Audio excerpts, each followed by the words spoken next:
강민주는 강릉의 작은 마을 언덕 위 오래된 기와집에 살고 있었다. 마당에는 낙엽이 반쯤 덮인 휠체어 자국이 남아 있었고 담장 옆에는 바람에 스치는 갈대들이 쓸쓸히 흔들리고 있었다. 겨울의 문턱에 접어든 오후, 하늘에서 조용히 눈발이 흩날리기 시작했다.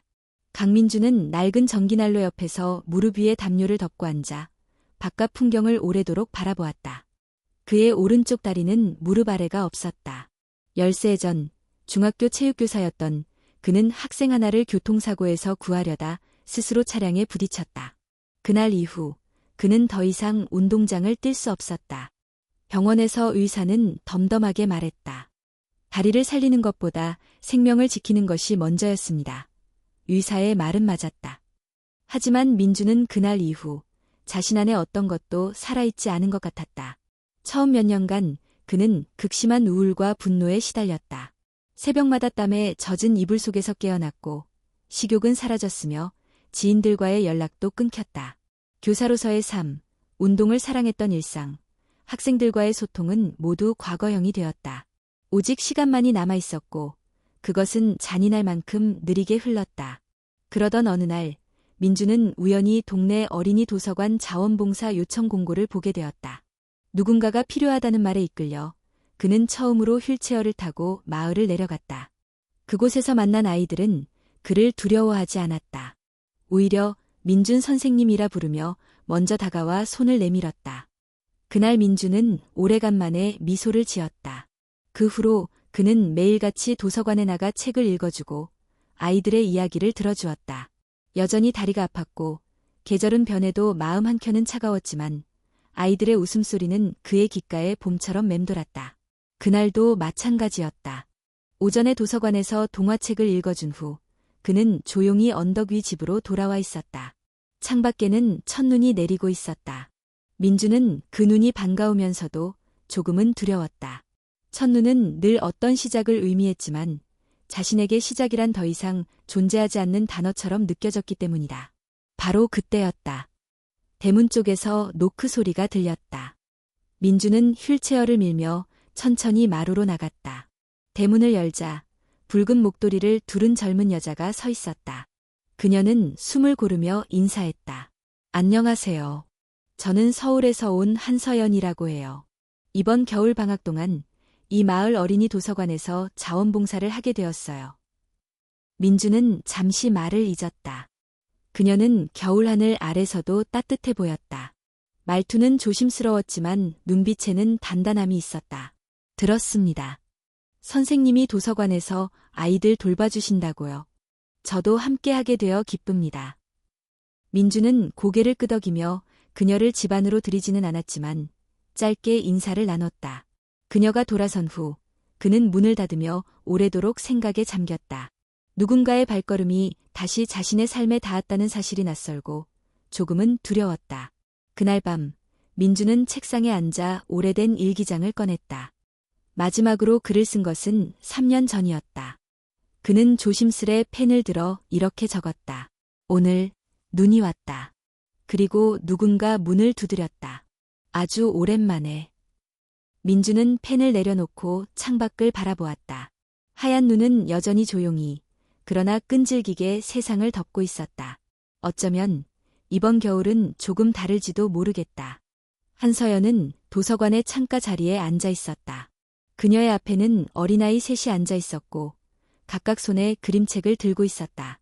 창밖에는 어제 내리던 눈이 녹지 않고 그대로 쌓여 있었고 마을 전체가 흰색의 고요함으로 덮여 있었다. 아이들은 아직 그녀에게 익숙하지 않았지만 그날은 조금 달랐다. 그녀는 민준이 자주 앉는 자리를 바라보다가 조용히 묻었다. 혹시 오늘 민준 선생님은 안 오세요? 아이 중 한 명이 말했다. 오늘은 안 오신대요. 다리 아프신가 봐요. 서연은 조용히 고개를 끄덕였다. 어제의 만남 이후 그녀는 밤새 민준의 얼굴과 그의 눈빛을 떠올렸다.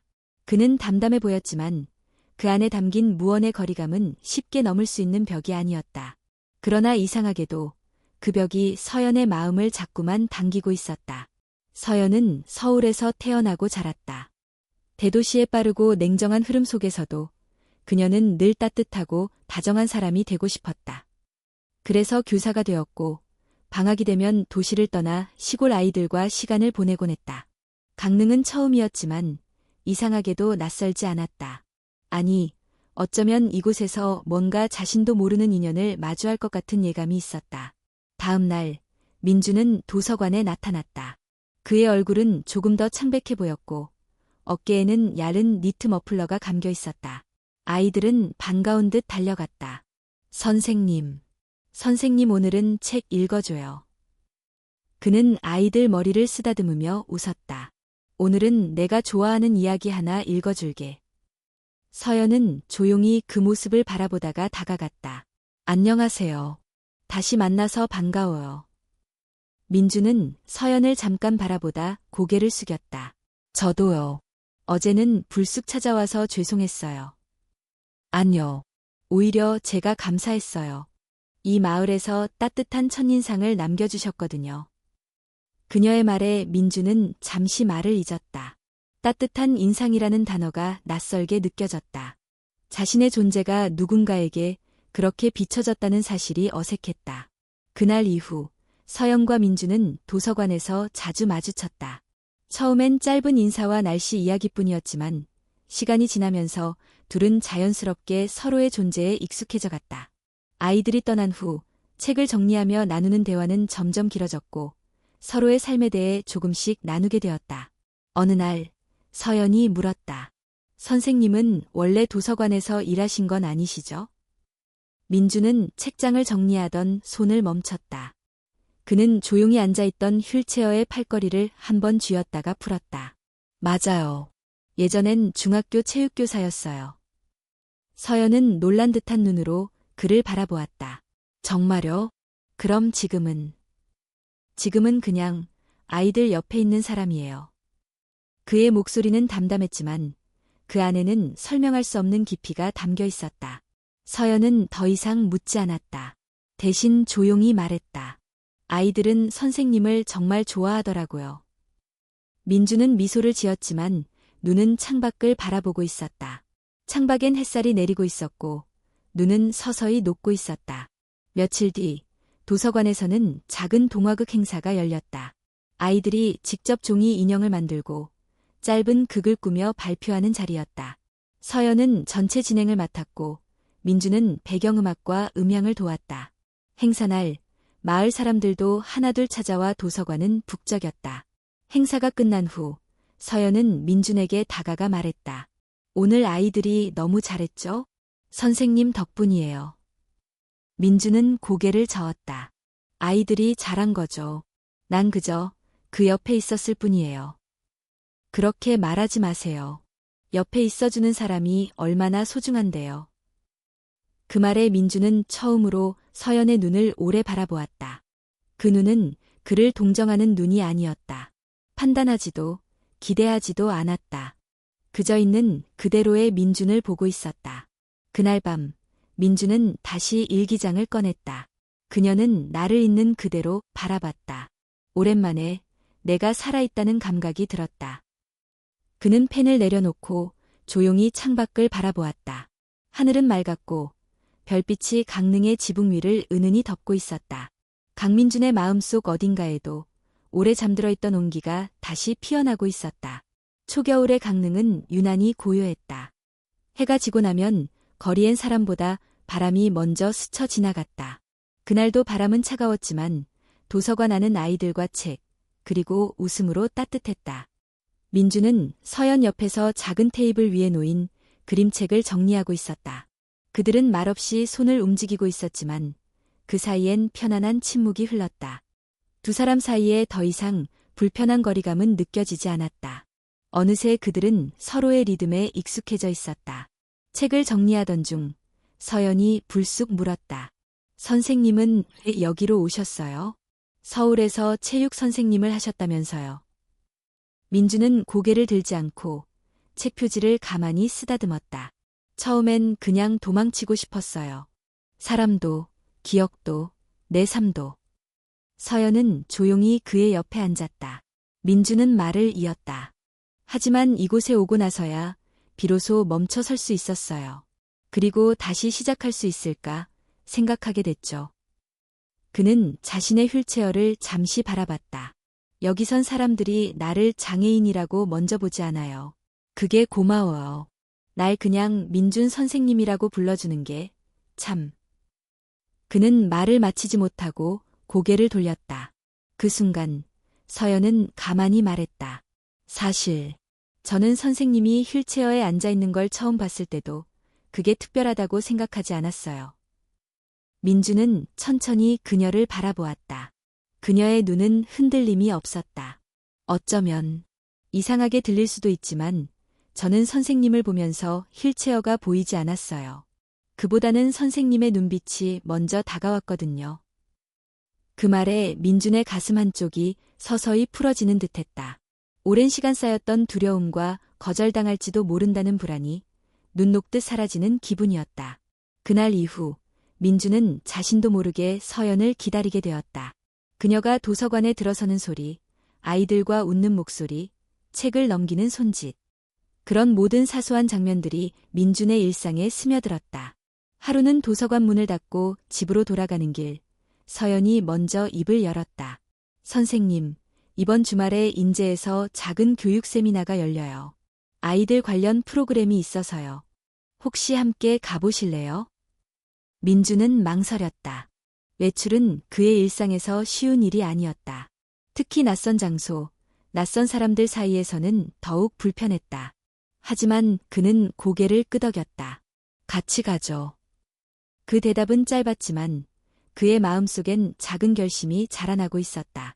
혼자서는 가지 못할 곳이지만 서연과 함께라면 가능할지도 모른다는 생각이 들었다. 주말이 되자 두 사람은 버스를 타고 인제로 향했다. 차창 밖엔 겨울이 성큼 다가와 있었고 산등성이엔 하얀 서리가 내려앉아 있었다. 민주는 창밖을 바라보다 문득 물었다. 서연 씨는 아이들과 시간을 보내는 걸 그렇게 좋아해요? 서연은 웃으며 대답했다. 아이들과 있으면 세상이 조금은 덜 복잡하게 느껴져요. 그리고 제가 누군가에게 도움이 되고 있다는 느낌이 좋아요. 민주는 고개를 끄덕였다. 저도 그래요. 아이들 덕분에 내가 아직 필요하다는 생각이 들어요. 세미나는 소박했지만 알찼다. 다양한 교육자들과 이야기를 나누며 두 사람은 오랜만에 자신들의 직업과 사명에 대해 다시 생각할 수 있었다. 그날 밤 숙소에서 서연이 조용히 말했다. 선생님, 제가 처음 선생님을 봤을 때 뭔가 마음이 움직였어요. 민주는 그녀를 바라보며 숨을 멈췄다. 그게 연민이 아니라는 걸 나중에 알았어요. 그냥 사람으로서 선생님이 궁금했고 알고 싶었어요. 그 말은 고백이 아니었지만 그 어떤 고백보다 깊고 진실했다. 민주는 조용히 고개를 숙이며 대답했다. 저는 처음엔 서연 씨가 너무 밝아서 내가 그 빛을 감당할 수 없을 것 같았어요. 하지만 이제는 그 빛이 나를 조금씩 녹이고 있는 것 같아요. 말을 마친 후 두 사람은 창밖을 바라보았다. 인제의 밤은 조용했고 멀리서 첫눈이 내리기 시작했다. 민주는 다시 자신의 심장을 느꼈다. 오랫동안 잊고 있었던 감각이었다. 그리고 그 감각은 이제 서연의 존재와 함께 점점 더 선명해지고 있었다. 인제에서 돌아온 날, 강릉의 하늘은 흐렸다. 버스에서 내린 서연은 잠시 짐을 들고 멈춰섰다. 그녀의 시선은 민준의 손에 머물렀다. 짐 하나 없이 휠체어를 조용히 밀고 가는 그의 뒷모습은 이전보다 한층 가벼워 보였다. 마치 누군가와 함께 걷는다는 것이 그를 조금은 덜 무겁게 만들어준 것처럼. 도서관으로 돌아온 일상은 여전히 따뜻하고 평온했다. 하지만 서연은 민준과 함께한 인제의 이틀이 마음속에 오래도록 머물러 있었다. 단지 함께했던 시간만으로도 마음이 깊이 흔들린다는 사실이 그녀에게는 두렵고도 설레는 일이었다. 며칠 후 서연은 서울로 잠시 올라가야 한다는 연락을 받았다. 학교에서 겨울방학 특별 연수에 참여하라는 공문이 내려온 것이었다. 그녀는 고민 끝에 민준에게 말했다. 이번 주말부터 잠깐 서울에 다녀와야 해요. 열흘 정도요. 민준은 잠시 눈을 깜빡이다가 고개를 끄덕였다. 서울이 그리울 때도 있겠네요. 가끔은요. 하지만 이제 여기가 더 익숙해졌어요. 서연은 웃으며 말했다. 민주는 아무 말 없이 고개를 끄덕였다. 그리고 그날 밤 그녀는 짐을 싸며 창밖을 오래도록 바라보았다. 처음 강릉에 왔을 때 자신이 이토록 마음을 주게 될 거라곤 생각하지 못했다. 하지만 지금 그녀는 서울이 잠시 멀게 느껴졌다. 서울에 올라간 서연은 오랜만에 만난 친구들과 식사를 하고 연수에 참여했다. 익숙한 거리, 익숙한 속도. 하지만 어디를 가든 마음 한켠에는 민준의 조용한 미소가 떠올랐다. 그와 함께했던 도서관, 아이들의 웃음, 인재의 첫눈. 모든 것이 자꾸만 그녀를 강릉으로 끌어당기고 있었다. 그녀는 매일 밤 민준에게 메시지를 남겼다. 오늘은 첫 연수가 끝났어요. 아이들과 이야기 나누는 강의였는데 선생님 생각이 많이 났어요. 서울은 여전히 복잡하네요. 하지만 선생님의 조용한 강릉이 더 그리워요. 민주는 길게 답장을 보내지는 않았지만 짧고 따뜻한 문장으로 응답했다. 아이들은 잘 지내요. 도서관도 여전히 분주하고요. 강릉의 눈은 벌써 많이 녹았어요. 서연 씨가 없는 자리는 조금 허전하네요. 그 말 한마디에 서연은 핸드폰을 꼭 쥐고 한참을 창밖을 바라보았다. 그 문장 하나가 그녀의 하루를 부드럽게 감싸주고 있었다. 그 무렵 민주는 스스로에게 어떤 변화를 느끼고 있었다. 서연과의 시간은 단순히 따뜻함을 주는 것을 넘어 자신을 조금씩 바꾸고 있었다. 매일 휠체어에만 의존하던 일상 속에서도 그는 어쩌면 다시 걸을 수 있지 않을까 하는 생각을 조심스럽게 품기 시작했다. 하루는 도서관이 문을 닫은 뒤 민주는 오랜만에 재활치료센터를 찾아갔다. 그곳은 그가 몇 해 전 처음 의족을 착용하고 쓰러졌던 기억이 남아있는 장소였다. 상담실에 들어서자 담당 물리치료사 박 원장이 반가운 듯 웃으며 말했다. 오랜만이에요. 민준 씨 다시 오셨네요. 민주는 조용히 고개를 숙였다.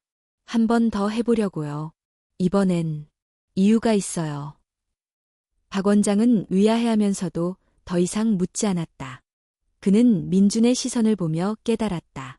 이번에는 단순한 치료가 아니라 누군가를 향한 마음이 동력이 된 도전이라는 것을. 며칠 뒤 서연은 서울에서의 일정을 마치고 강릉으로 돌아왔다. 도서관 문을 열었을 때 아이들이 환호성을 질렀고 민주는 책장을 정리하다가 조용히 돌아섰다. 어서 오세요. 서연은 그 인사에 미소로 답했다. 그녀는 도서관의 공기가 변하지 않았다는 사실에 안도하면서도 민준의 눈빛에서 뭔가 다른 기운을 느꼈다. 그건 설명할 수 없는 자신감, 혹은 결심 같은 것이었다. 그날 저녁, 두 사람은 오랜만에 함께 도서관 밖을 걸었다. 물론 민주는 여전히 휠체어에 앉아 있었지만 그는 이야기 중간중간 자신도 모르게 다리에 손을 올리곤 했다. 서울은 어땠어요? 민준이 물었다. 정해진 시간에 움직이고 빠르게 흘러가는 풍경 속에 있었어요. 그런데 마음은 늘 여기 있었어요. 그 말에 민주는 천천히 고개를 끄덕였다. 저도 서연 씨가 없는 사이에 몇 가지를 정리했어요.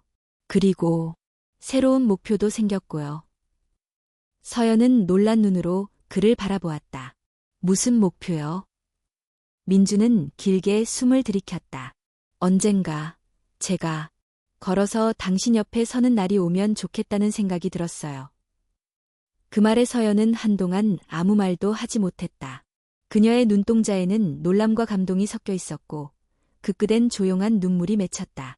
그 순간 민주는 자신이 지금까지 느껴보지 못한 어떤 확신을 경험했다. 그는 비로소 자신의 발로 삶을 다시 마주할 준비가 되어가고 있었다. 그리고 그 첫걸음은 서연이라는 사람 덕분에 가능해졌다는 것을 그는 알고 있었다. 강릉에 눈이 다시 내렸다. 이번엔 소복하게 쌓일 만큼 충분히 오랫동안 조용히 내리는 눈이었다. 도서관 창밖은 흰색으로 가득했고 아이들은 유리창에 김을 불어 손가락으로 하트를 그렸다. 서연은 민준과 함께 책을 정리하던 중 조용히 말했다. 이번 주말 아버지께 인사드리러 서울에 가요. 민준은 책장 정리하던 손을 멈췄다.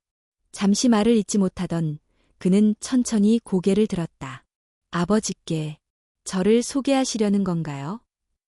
서연은 고개를 끄덕이며 미소 지었다. 아버지가 조금 무뚝뚝하시고 말도 직설적이세요. 하지만 한번 뵙고 말씀 나눴으면 해요. 저와 진지하게 생각하고 계시니까요. 민주는 잠시 망설이다 대답했다. 제가 준비가 되어 있을지 모르겠네요. 하지만 가보겠습니다. 그의 목소리엔 떨림이 있었지만 그 안에 숨겨진 결심은 단단했다. 그는 더 이상 과거에 숨지 않기로, 더 이상 서연의 삶 앞에서 물러서지 않기로 마음먹었다. 토요일 오후 두 사람은 서울로 향했다. 기차 안에서 서연은 민준의 손을 꼭 잡았다. 그의 손은 차가웠지만 손바닥 안의 힘은 미묘하게 진해지고 있었다. 서울역에 도착했을 때 민준은 오랜만에 복잡한 도시의 풍경에 잠시 압도되었지만 서연의 곁에 있다는 사실이 그를 진정시켰다. 그날 저녁 한대식 씨의 집에서 식사가 준비되었다. 깔끔하게 정돈된 거실과 무거운 분위기, 그리고 한대식 씨의 날카로운 시선이 민준을 향했다. 들어오게. 짧은 인사 후 네 사람은 조용히 식탁에 앉았다. 어머니는 최대한 부드러운 미소로 분위기를 중재하려 했지만 한대식 씨는 식사 내내 거의 말을 하지 않았다. 식사가 끝나갈 무렵 마침내 그가 입을 열었다. 민준 씨라고 했나? 지금은 무슨 일 하나? 민준은 숨을 고르며 말했다. 강릉에서 도서관 자원봉사를 하며 아이들과 시간을 보내고 있습니다. 수입은? 민준은 정직하게 답했다. 경제적으로 여유 있는 삶은 아닙니다. 하지만 아이들과 함께하는 시간이 제겐 삶의 의미를 줍니다. 한대식 씨는 고개를 끄덕이긴 했지만 시선은 여전히 냉정했다. 몸이 불편하다고 들었소. 의족을 사용해본 적 있나? 서연이 곧장 끼어들려 했지만 민준이 손으로 그녀를 제지했다. 그는 조용히 말했다. 과거에 시도했지만 중단했습니다. 최근 다시 재활을 시작했습니다.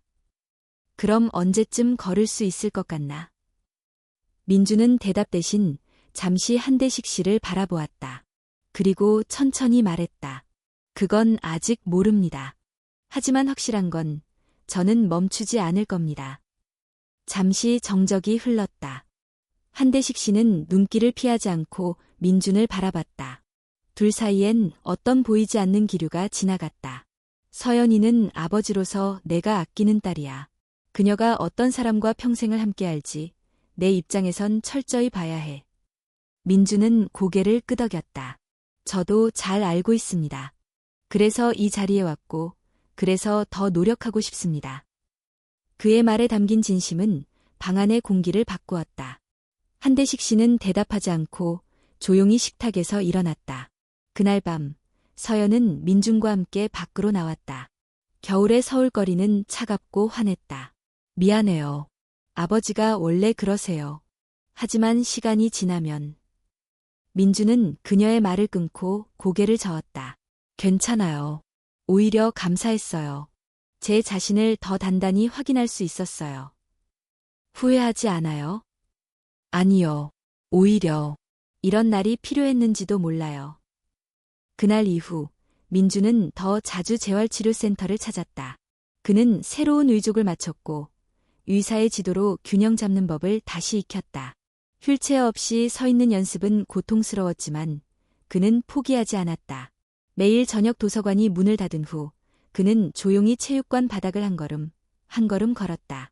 서연은 그 사실을 알지 못했다. 민준은 아직 그녀에게 말하지 않았다. 그가 다시 서려는 이유가 사랑 때문이라면 그 사랑을 완성하는 순간은 반드시 특별해야 했기 때문이다. 그리고 그 특별한 날은 멀지 않아 다가오고 있었다. 강릉의 겨울은 점점 깊어지고 있었다. 밤이 되면 마을은 눈 덮인 골목 안으로 조용히 숨었고 도서관의 불빛만이 유일하게 살아있는 것처럼 느껴졌다.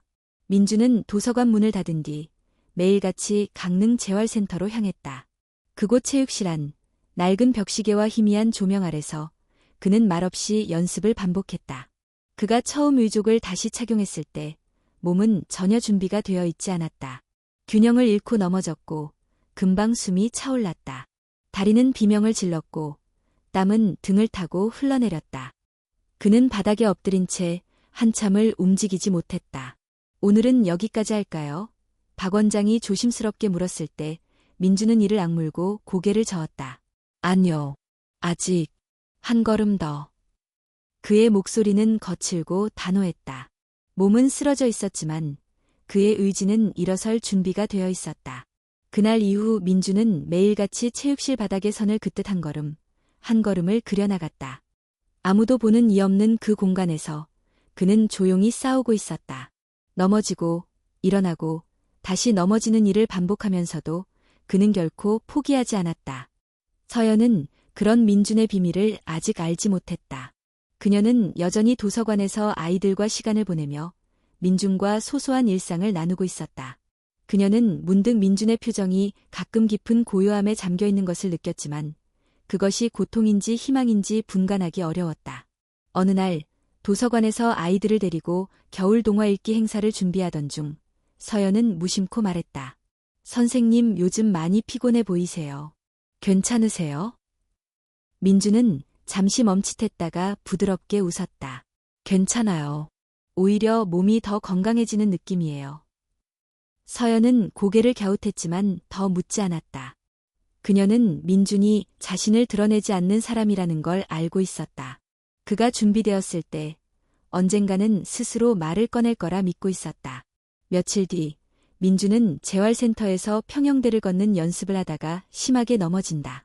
바닥에 몸을 부딪히며 그의 입에서 짧은 신음이 새어나왔다. 박 원장이 급히 달려와 부축했다. 괜찮아요? 민준은 이마에서 흐르는 땀을 손등으로 훔치며 고개를 끄덕였다. 하지만 눈동자엔 흔들림이 있었다. 솔직히 말해요, 민준 씨. 지금처럼 무리하면 오히려 회복이 늦어질 수도 있어요. 그건 알고 있어요. 하지만 그는 잠시 말을 멈췄다가 조용히 이어갔다. 저는 이번엔 반드시 걸어야 해요. 이유가 있어요. 박 원장은 그의 눈빛을 바라보다가 조용히 고개를 끄덕였다. 그 안에는 단순한 재활 이상의 무언가가 있었다.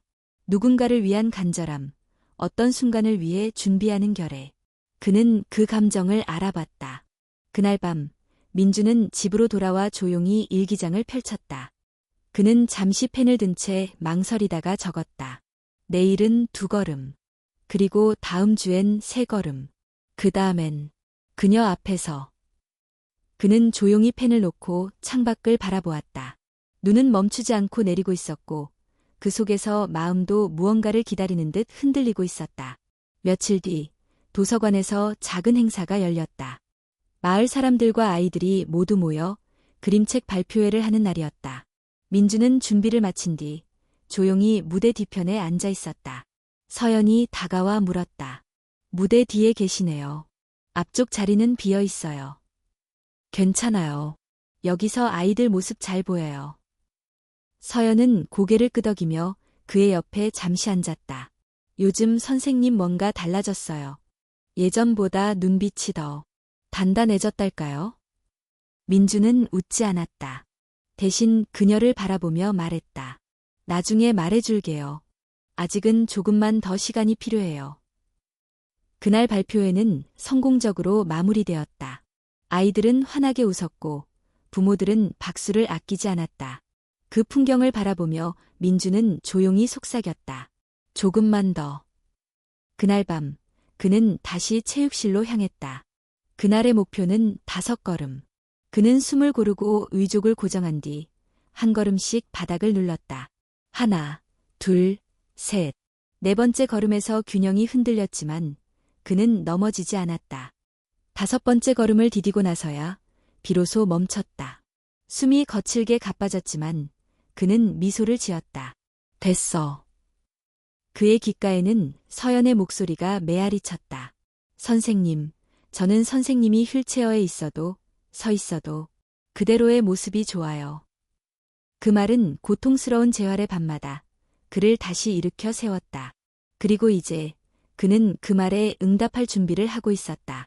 아주 천천히, 그러나 분명하게. 어느덧 새해가 가까워 오고 있었다. 강릉의 거리는 조용한 축제 분위기 속에서 느리게 움직였고 도서관 앞마당에는 아이들이 만든 눈사람들이 줄지어 서 있었다. 민주는 도서관을 마치고 집으로 돌아가는 길에 잠시 멈춰서서 눈사람 하나를 바라보았다. 작고 삐뚤빼뚤한 눈과 코, 그리고 어색하게 얹어있는 빨간 모자. 어쩐지 그 모습이 자신과 닮아있는 듯해 쓴웃음이 나왔다. 집으로 돌아온 민주는 다시 의족을 착용하고 거울 앞에 섰다. 이미 몇 걸음을 걸을 수 있게 되었고 균형도 점점 나아지고 있었다. 하지만 여전히 혼자 일어서는 순간의 고통은 컸다. 다리는 무거웠고 땀은 멈추지 않았다. 그러나 그는 매일 그 고통을 마주하며 버텨내고 있었다. 조금만 더, 오늘은 7걸음. 그는 속으로 숫자를 세며 조용히 거실을 걸었다. 벽에 손을 대지 않고 스스로 균형을 유지하는 연습. 7걸음째에서 그는 비틀렸지만 넘어지지 않았다. 이마엔 땀이 흘렀고 손은 떨리고 있었지만 그는 미소를 지었다. 그리고 그날 밤 그는 조용히 캘린더를 열었다. 달력에는 붉은 동그라미가 하나 있었다. 서연과의 약혼식 날짜였다. 마을의 작은 성당에서 가족들과 아이들 앞에서 조용히 진행될 예정이었다. 그는 그날을 위해 이 모든 시간을 걸어왔고 아직 걸어가고 있었다. 며칠 뒤 서연은 도서관에서 우연히 민준의 휴대폰을 보게 된다. 민준이 자리를 비운 사이 울린 전화 한 통, 화면에는 재활의학과 박 원장이라는 이름이 떠 있었다. 서연은 망설이다가 전화를 받지 않고 다시 책상 위에 내려놓았다. 그리고 아무 일도 없었던 것처럼 행동했다. 하지만 그날 이후 그녀의 마음속엔 작은 의심이 싹 텄다. 민주는 왜 아무 말도 하지 않았을까? 자신과 모든 것을 나누고 있다고 생각했는데 그가 혼자서 감추고 있는 것이 있다는 사실에 마음이 복잡해졌다. 그날 밤 서연은 민준에게 조심스레 물었다. 요즘 도서관 끝나고 어디 가세요? 민준은 조금 당황한 표정을 지었지만 곧 차분하게 대답했다. 운동 좀 하려고요. 예전보다 몸이 무거워진 것 같아서요. 거짓말이었다. 그리고 서연은 그 거짓말을 느꼈다. 민준은 눈을 피했고 말투는 자연스러웠지만 어디선가 불안정했다. 며칠 후 서연은 결국 직접 재활센터를 찾아갔다. 그녀는 조심스럽게 박 원장을 찾아가 민준의 상태를 물었다. 박 원장은 놀란 얼굴로 말했다. 아직 말씀 안 들으셨어요? 요즘 매일 오셔서 재활 훈련하고 계세요. 꽤 많이 좋아지셨어요. 지금은 10걸음도 걷고 계십니다. 서연은 한동안 말을 잇지 못했다. 놀라움과 감동, 그리고 묘한 서운함이 뒤섞여 복잡한 감정이 몰려왔다. 그날 밤 그녀는 민준의 집을 찾았다. 문을 열고 들어선 거실은 조용했고 민준은 소파에 앉아 있었다. 그녀는 조용히 물었다. 왜 말 안 했어요? 민준은 놀란 표정으로 그녀를 바라보았다. 무슨 얘기? 재활 훈련하고 있다는 거, 유족 다시 착용하고 걷고 있다는 거, 왜 나한테 말 안 했냐고요? 민준은 한숨을 쉬고 고개를 떨구었다. 그리고 조용히 말했다. 미안해요. 말하고 싶었어요. 하지만 말하지 않고 보여주고 싶었어요. 그는 눈을 들고 그녀를 바라보았다. 내가 다시 걷는 모습을 당신 앞에서 처음으로 보여주고 싶었어요. 약혼식 날 모든 사람들 앞에서 내가 당신 옆에 서 있을 수 있다는 걸 증명하고 싶었어요. 서연은 조용히 그 말을 들었다. 그의 눈빛에는 진심이 담겨 있었고 동시에 깊은 외로움도 느껴졌다. 저는 선생님이 휠체어에 있어도 괜찮아요. 그런 걸로 선생님이 더 나아지거나 덜 소중해지는 건 아니에요. 알아요. 당신은 그런 사람이니까. 그래서 더 걷고 싶었어요. 당신을 위해서가 아니라 나 자신을 위해서. 서연은 잠시 눈을 감았다. 그녀의 마음은 여전히 흔들리고 있었지만 그의 말이 거짓이 아니라는 건 분명했다. 그녀는 조용히 그의 옆에 앉았다. 다음부턴 혼자 아프지 말아요. 나도 같이 아플 수 있게 해줘요. 민주는 그녀의 손을 잡았다. 말없이, 하지만 깊은 감정이 담긴 그 손짓으로 두 사람은 그날 밤을 지나갔다. 그리고 다가오는 약혼식. 민주는 이제 12걸음을 걸을 수 있었다. 그는 숫자가 아니라 의미를 세고 있었다. 이제 남은 건 단 하나, 그녀 앞에서 걸어가는 순간. 그것이 그의 마지막 고백이었다. 강릉의 새벽은 유난히 고요했다. 하늘은 아직 검푸르고 산등성이 위로 희미한 빛이 번지고 있었다. 민주는 그날따라 일찍 눈을 떴다. 알람보다 먼저 몸이 자연스럽게 깨어났다. 침대 옆에는 그의 의족이 놓여 있었고 그 위에는 정성스럽게 다린 검정 정장이 걸려 있었다. 오늘은 약혼식 날이었다. 거울 앞에 선 민주는 천천히 의족을 착용했다. 고통은 여전했지만 이제 익숙한 통증이었다. 그는 오른다리 허벅지를 감싸며 숨을 길게 들이켰다. 거울 속에 자신의 모습이 낯설지 않았다. 여전히 휠체어를 사용하는 남자. 하지만 그 속에는 더 이상 주저앉은 과거의 자신이 아니었다. 성당은 강릉 외곽의 작은 언덕 위에 자리 잡고 있었다. 벽돌로 지어진 고풍스러운 건물, 유리창 사이로 들어오는 햇빛이 잔잔하게 내부를 물들였다. 그곳에는 이미 도서관 아이들과 마을 사람들이 모여 있었다.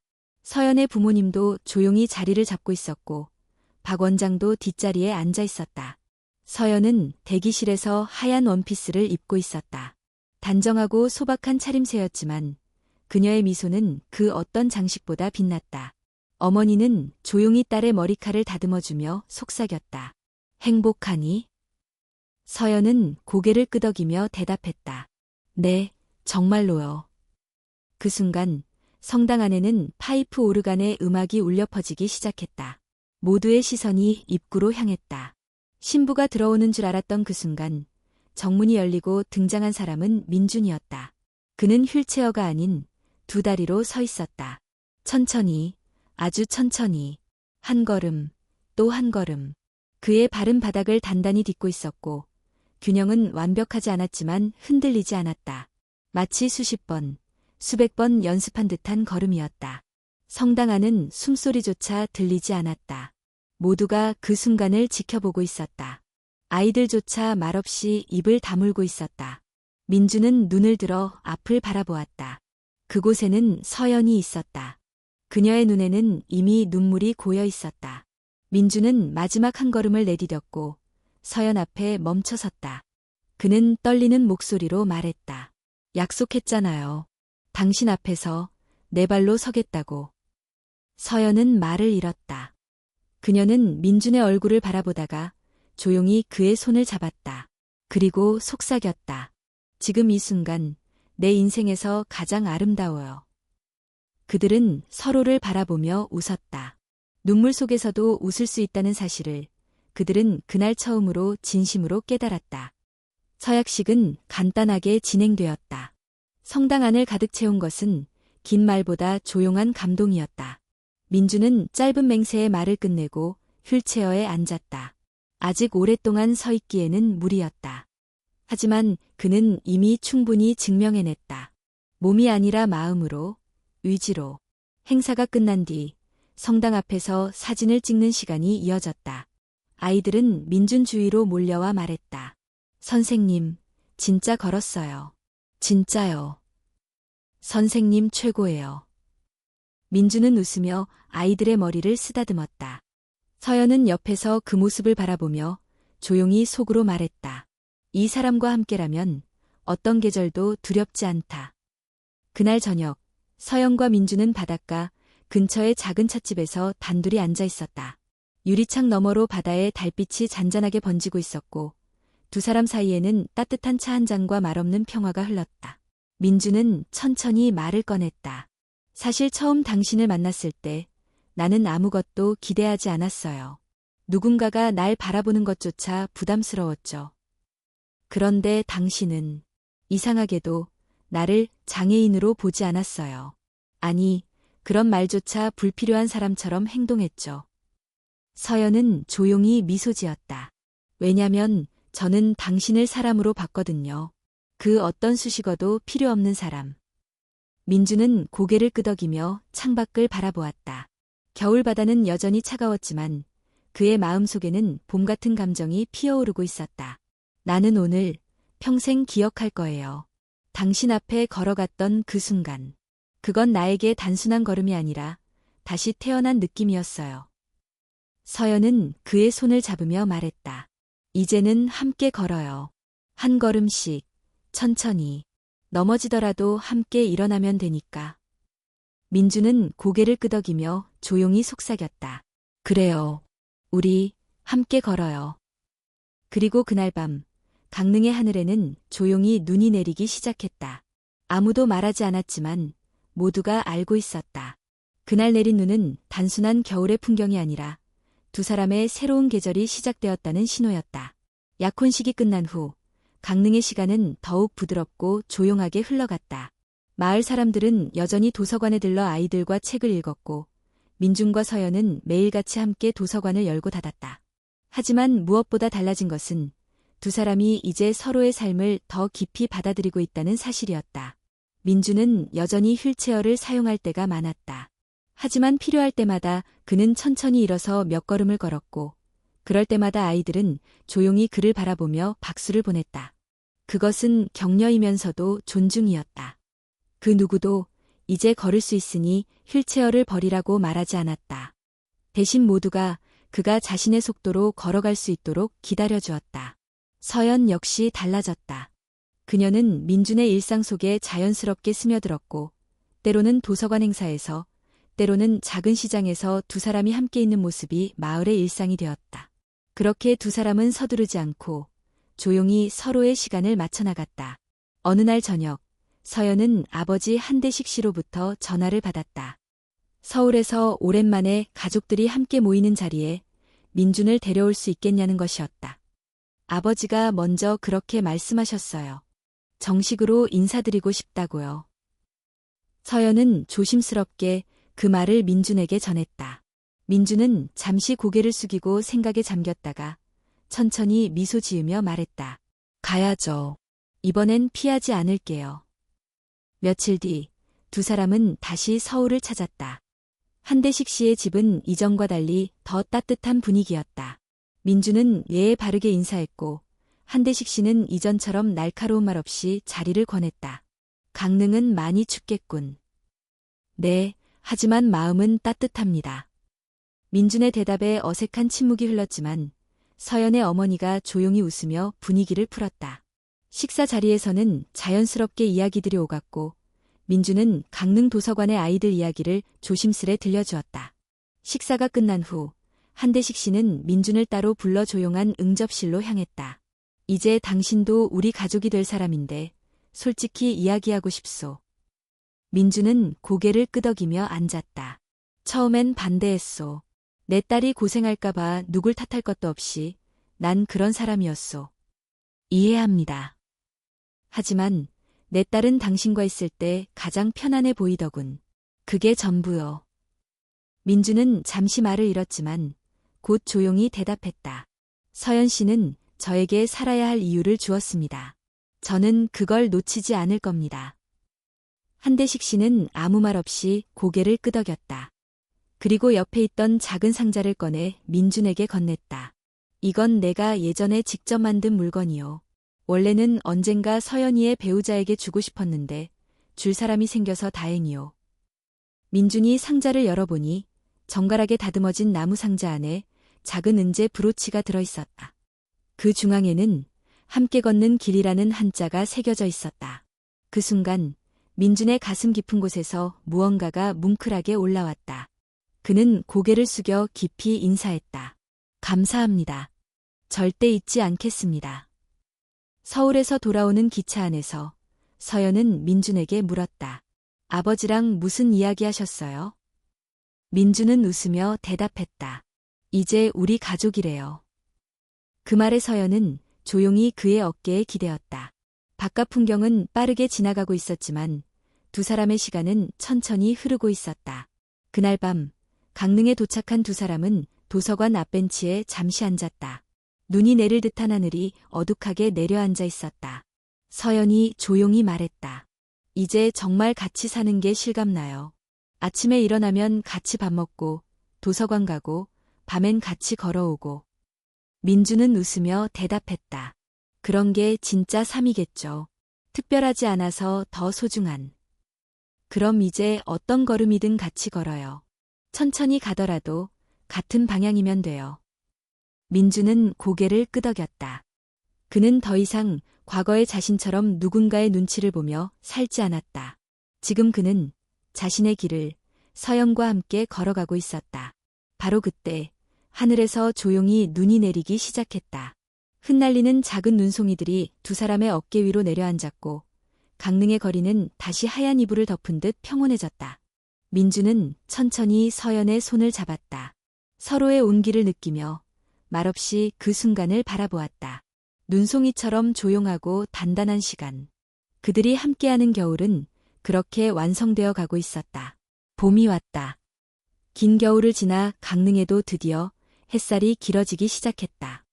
도서관 마당에는 작은 꽃망울들이 맺혔고 아이들은 바깥 활동을 재개하며 흙 묻은 손으로 민준에게 인사를 건넸다. 선생님, 우리 이번에 꽃 심어요. 민준은 미소를 지으며 휠체어를 밀고 아이들 곁으로 다가갔다. 한 손에는 작은 삽, 다른 손에는 씨앗이 들려 있었다. 아이들과 함께 흙을 파고 씨를 심는 그의 모습은 이젠 마을 사람들에게도 익숙한 풍경이었다. 그는 여전히 휠체어를 사용했다. 하지만 필요할 땐 서서 몇 걸음을 걷고 아이들 앞에서는 자신감을 잃지 않았다. 그의 움직임은 느렸지만 누구보다 단단했고 그 속도는 민준 자신이 선택한 것이었다. 서연과의 결혼식은 여름 초입에 열릴 예정이었다. 둘은 성대한 결혼식 대신 도서관 마당에서 아이들과 마을 사람들, 그리고 가까운 가족들만 모시고 소박하게 진행하기로 했다. 서연은 결혼식 준비 중에도 여전히 도서관 수업을 쉬지 않았고 민주는 그의 재활을 멈추지 않았다. 오히려 그 어느 때보다 일상에 충실했고 그 속에서 서로를 더 깊이 이해하고 있었다. 하루는 민준이 병원 정기검진을 다녀온 날이었다. 그는 집에 돌아오자마자 서연에게 조심스럽게 말을 꺼냈다. 오늘 의사 선생님이 말했어요. 지금 같은 속도라면 조만간 혼자 걷는 것도 가능하대요. 서연은 그의 손을 잡으며 물었다. 기분이 어때요? 민주는 잠시 말없이 그녀를 바라보다가 대답했다. 솔직히 말하면 꼭 걸어야만 한다는 생각은 이제 안 들어요. 난 이미 내가 가고 싶은 곳에 도달했으니까. 서연은 그 말에 조용히 웃었다. 그녀는 그가 왜 그렇게 말했는지 알고 있었다. 민주는 이제 더 이상 증명하기 위해 걷는 것이 아니었다. 그에겐 이미 함께할 삶이 있었고 그 삶을 살아가는 자신만의 방식이 생긴 것이었다.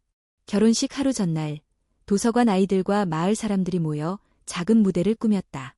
아이들은 노래를 준비했고 마을 아저씨는 직접 만든 나무 의자들을 배치했다.